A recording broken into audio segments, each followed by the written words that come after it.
మా పేద సాయన ఎప్పుడు ఢిల్లీ నుంచి హైదరాబాద్ కావాలన్నా, ఎప్పుడు హైదరాబాద్ విజయవాడ కావాలన్నా, ఎన్నిసార్లు స్పెషల్ ఫ్లైట్ లో వచ్చాడో ఆధారాలతో పాటు ఇవ్వమంటే ఇస్తా. With evidence. ఎన్నిసార్లు ఈ పేద స్పెషల్ ఫ్లైట్ లో ఢిల్లీకి పోవాలన్నా స్పెషల్ ఫ్లైట్, విజయవాడ కావాలన్నా స్పెషల్ ఫ్లైట్, యాత్రలు కావాలన్నా స్పెషల్ ఫ్లైట్. ఈ పేదవాడికే పాపం శంషాబాద్ పక్కన 10 ఎకరాల ఫామ్ హౌస్. ఈ పేదవాడికి పాపం ఏమీ వ్యాపారాలు లేవు ఆయనకి పాపం. నాకు కేవలం 8 ఎకరాల పొలం మాత్రమే ఉందని చెప్పి మా పేద సాయానికి హైదరాబాద్ శంషాబాద్ లో 10 ఎకరాల ఫామ్ హౌస్. చెప్పుకుంటా పోతే చాలా ఉన్నాయి. నేనేం చేస్తాను, ఏం చేశాను, రాబో రోజుల్లో నెల్లూరు పార్లమెంట్ కి నేను ఈ పనులు చేస్తానని చెప్పుకోవాల్సింది పోయి వ్యక్తిగతంగా ఆయన కోటీశ్వరుడు, ఆయన అక్కడ సంపాదించాడు, ఆయన ఇక్కడ దోచుకున్నాడు, ఆ డబ్బులు పెడుతున్నాడు, లోతుగా మాట్లాడితే బాగోడేమని చెప్పి చాలా విషయాలు కామ్గా ఉండాల్సిన పరిస్థితి ఏర్పడతాం. మీరు నెల్లూరు పార్లమెంట్కి ఏం చేయబోతున్నారు, మీరు నెల్లూరు పార్లమెంట్కి ఏం చేస్తారు అవి చెప్పుకోండి తప్ప బూటకపు హామీలు. కావలికి పోయి నేను ఎయిర్పోర్ట్ తీసుకొచ్చేస్తా 6 నెలల్లో. 5 ఏళ్ళు మనమే అధికారంలో ఉన్నాం, 5 ఏళ్ళు మన ప్రభుత్వం అధికారంలో ఉన్నది. ఎటపోయింది ఎయిర్పోర్ట్ గాలికి పోయిందా? ఇటువంటి బూటకపు హామీలు ఇవ్వడం మానేసి ఏదైతే ఆచరణ సాధ్యం అవుతుందో ఇవి చేయగలుగుతామని చెప్పే ఉన్నాయో అవి చేసేదానికి, ఆ హామీలు ఇచ్చేదానికి ప్రయత్నం చేయమని ఈ సందర్భంగా మా సాయనకి చెప్తున్నా. 13వ నెల మార్చికి పోయాడు, 6 నెలలు అండర్ పాస్ ఇచ్చేస్తా, 6 నెలలు అండర్ పాస్ ఇచ్చేస్తా అని చెప్పాడు. 5 ఏళ్ళు అధికారంలో ఉన్నది మనమే సాయన, 5 ఏళ్ళు అధికారంలో ఉన్నది మనమే.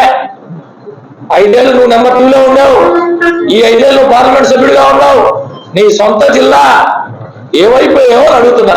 6 నెలలు అండర్ పాస్ ఇచ్చేస్తా అంట. ఎక్కడ పోతే అక్కడ, ఏ ప్రాంతానికి పోతే ఆ ప్రాంతానికి మాయ మాటలు చెప్పడం మాని ఆచరణ సాధ్యమైన హామీలు ఇవ్వమని చెప్పి ఈ సందర్భంగా మా సాయనకి మీ ద్వారా, మీడియా మిత్రుల ద్వారా చెప్తూ ఉన్నాం. మా పార్లమెంట్ అభ్యర్థి వేమిరెడ్డి ప్రభాకర్ రెడ్డి గారు మాట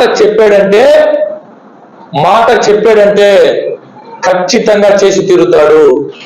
కొత్తగా రాజకీయాల్లోకి వచ్చినటువంటి మా చంద్రశేఖర్ రెడ్డి సారు నిన్న ఒక డ్రామా తెరదీశాడు. ఇదిగో నేను నా ఎమ్మెల్సీ పదవికి ఇప్పుడే మీ అందరి సాక్షిగా నారాయణ సార్ చెప్పింది కానీ నిరూపిస్తే రాజీనామా మీ అందరికి ఇస్తున్నా అని చెప్పి ఒక లేఖ. జగనన్న పుణ్యమా అంట, ఏ రోజు జెండా పోయిపోయినా కేవలం 25,000 టీచర్స్ ఎమ్మెల్సీలో దాంట్లో కూడా సగం పైన దొంగోట్లు చేర్చుకొని నువ్వు ఎమ్మెల్సీ అయ్యావు. ఈరోజు చెప్తున్నా, గుర్తుపెట్టుకోండి. ఏప్రిల్ 2వ తారీఖు చెప్తున్నా, గుర్తుపెట్టుకోండి. జూన్ 4 ఎన్నికల ఫలితాలు వచ్చిన తర్వాత ఈ పెద్ద మనిషి ఆడుంటాడు. కొన్ని మాట్లాడాలంటే గతంలో అయితే ఏదన్నా ఓపెన్ గా, ఇప్పుడు కొంత వయసు రావడం కావచ్చు, లేకపోతే ఇంకోటి కావచ్చు, చాలా విషయాల్లో సంస్కారం అడ్డొస్తుంది. నగర నియోజకవర్గానికి సంబంధించి నగర కార్పొరేషన్ లో డిప్యూటీ మేయర్ నేను కొత్తగా వచ్చానా, నిన్నొచ్చానా, ఈ రోజు వచ్చానా ఆ విషయం తెలిసిన వాడిని, కార్పొరేషన్ గురించి అడగడం తెలిసిన వాడిని. కార్పొరేషన్ గురించి నేను అక్కడ ఉన్నప్పుడు అట్టే ఉన్నా, ఇక్కడ ఉన్నప్పుడు అట్టే ఉంటున్నా.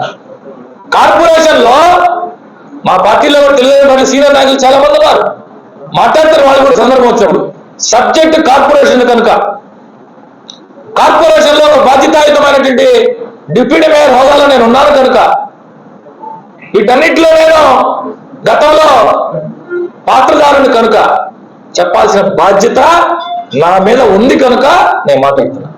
అంతే తప్ప దీంట్లో ఆయన చెప్పలేదు, ఈయన చెప్పలేదు. జూనియర్ మోస్ట్ నేను మళ్ళా చెప్తున్నా, ఇంతకుముందు కూడా చెప్పున్నా, బహుశా తెలుగుదేశం పార్టీలో గత 5 ఏళ్ల నుంచి పనిచేశారు ఎవరైతే ఉన్నారో, లేదా గత 10 ఏళ్ల నుంచి పనిచేస్తున్నారో వాళ్ళందరి తర్వాతే రూప్ కుమార్. నేనే చెప్తున్నా, నాకేం భేషజాలు లేవు. వాస్తవిక అంచనా ఉన్నటువంటి వ్యక్తిని, రాజకీయాలు ఎప్పుడూ గాల్లో వివరించే వ్యక్తిని కాదు.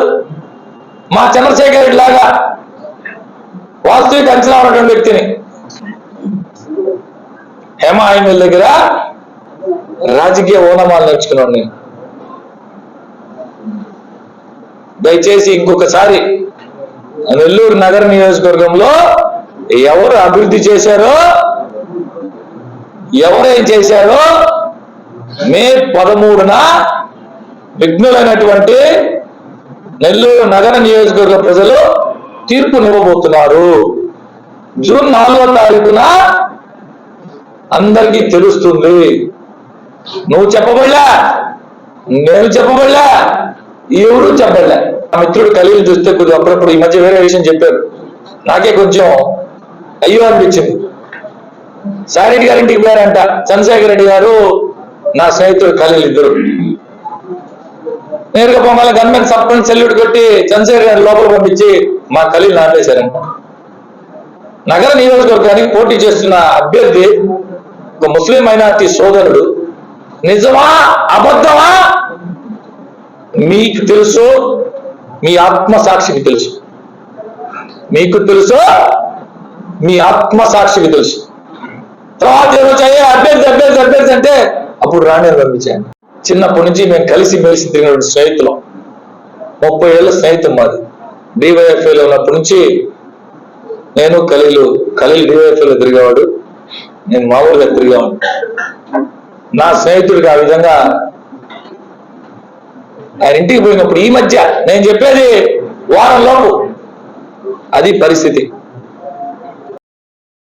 మరెన్నో వీడియోల కోసం మా ఛానల్ ని సబ్స్క్రైబ్ చేసుకుని పక్కనే ఉన్న బెల్ ఐకాన్ ని క్లిక్ చేసి యాక్టివేట్ చేసుకోండి.